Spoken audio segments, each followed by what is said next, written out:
Ang daming bubuyog. Ayan. Dahil nagbubulaklak ng mga halaman na ito, malapit nang mag-winter. Ayan, ang ganda.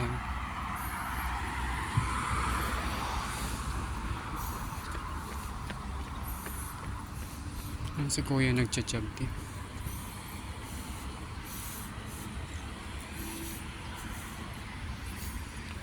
Look. Look naman guys, ang ganda. Check nyo oh.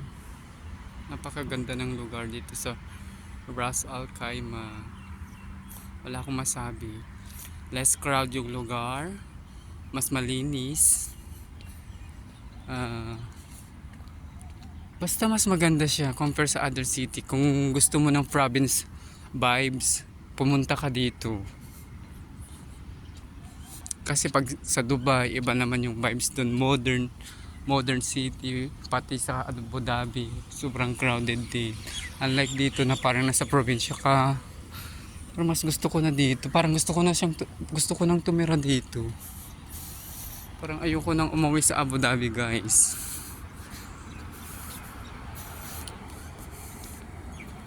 Yan yung kasama ko. Nauna na siya sa akin. Tapos ayan, may mga upuan pa dito. Ganda. Sana ganito yung mga parks natin sa Pilipinas.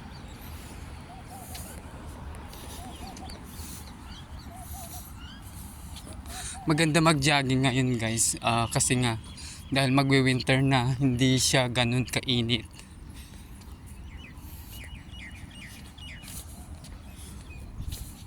Ayan, pakita ko sa inyo itong halaman na to, namumulaklak ng ganda. Meron sa Pilipinas yung ganito eh. Ayan.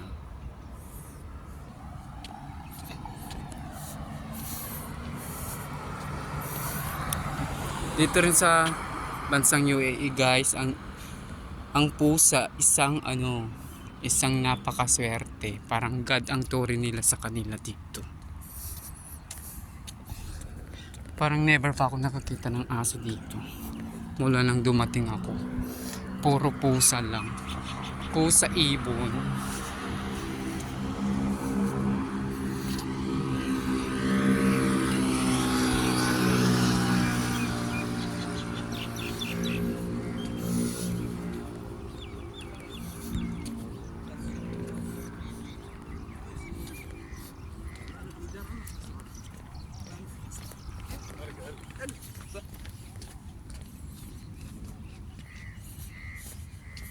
Ang ganda oh.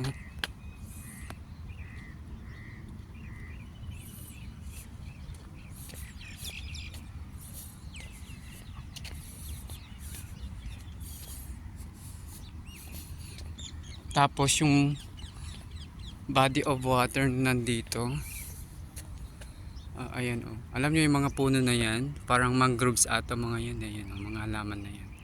Puro mangroves siya hanggang dun sa dulo, napakahabang.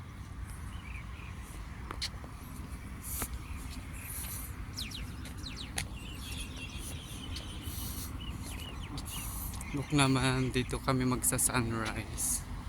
Ang ganda, guys.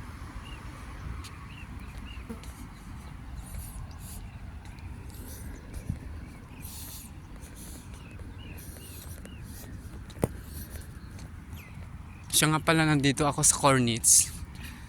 Cornets dito sa may rock.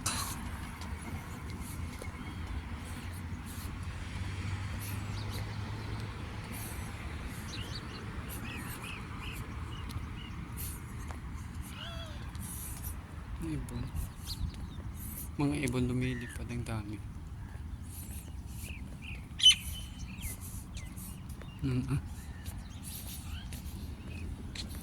Wala nang bunga yung mga days ngayon kasi feeling ko natapos na yung season nila eh.